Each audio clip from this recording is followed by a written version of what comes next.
Wonder Diamond, South India's largest lab-grown diamond brand, stores at Chennai, Coimbatore, Bangalore and Hyderabad. Hello and welcome to Galattaplus. In this episode, we're going to be talking about Prasun Chatterjee's moving and very lyrical Dostojee. Now, the title of this Bengali drama is an affectionate term for a friend, and the film revolves around Palash and Shafikul. Asik Shaikh and Arif Shaikh are the two boys who play these people.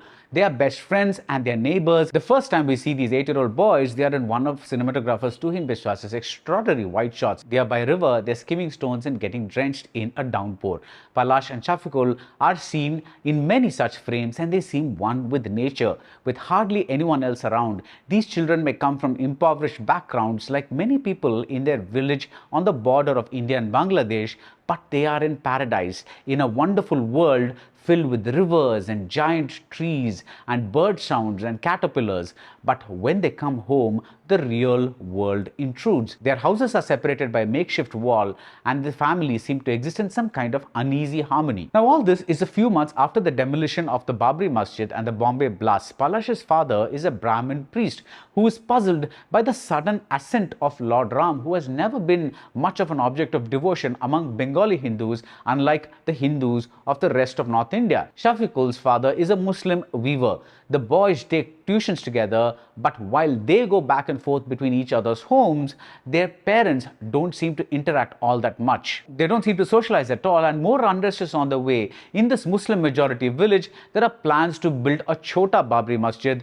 The Hindus, meanwhile, plan to bring a folk theatre group to stage the Ramayana, and there's a lovely scene where the boys go backstage to see Ram and Ravan having a smoke. The actors tell them that they are only acting as enemies to earn a living, otherwise they are friends. To the wide-eyed boys, this is a revelation, and to the adults watching Dostojee, this does not come across like a lecture or a message. The scene gently underlines how communal tensions may force people to act a certain way, even if their hearts tell them otherwise. Even the film's timeline is established so casually through the news heard on a radio. The first headline is about an explosion in Tamil Nadu. The second is about the Babri Masjid Inquiry Commission. The third headline is about Dawood Ibrahim. The fourth headline is about stock markets after the Bombay blasts.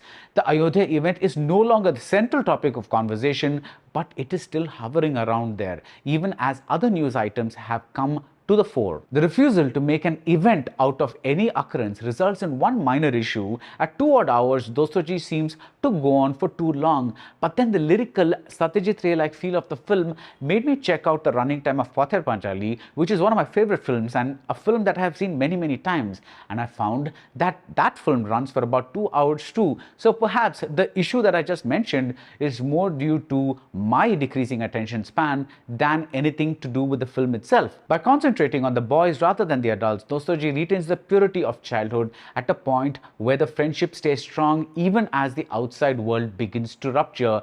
Palash and Shafikul do fight, but it's a children's fight. Unlike adults, they make up quickly and the reason for the fight does not fester. Eventually, we do witness a tragic separation, but this plot point does not come at us the way we think it will. There is no emotional manipulation, and even the shots with teary-eyed characters are staged with the same simplicity and truthfulness as in the rest of the film.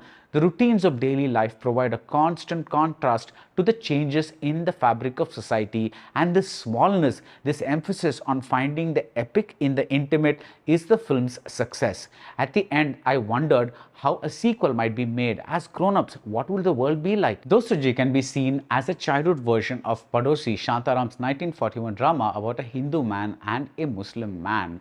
They are both best friends, they are both neighbors, they are unaffected by the communal tensions that have kept rising after the formation of the Muslim League and the divide and rule policy of the British. All these decades later, it's crushing to see that so little has changed. So that's it about Dostojee. If you like this review, do subscribe to Galattaplus and see you soon at the movies. Wonder Diamond, South India's largest lab-grown diamond brand, stores at Chennai, Coimbatore, Bangalore and Hyderabad.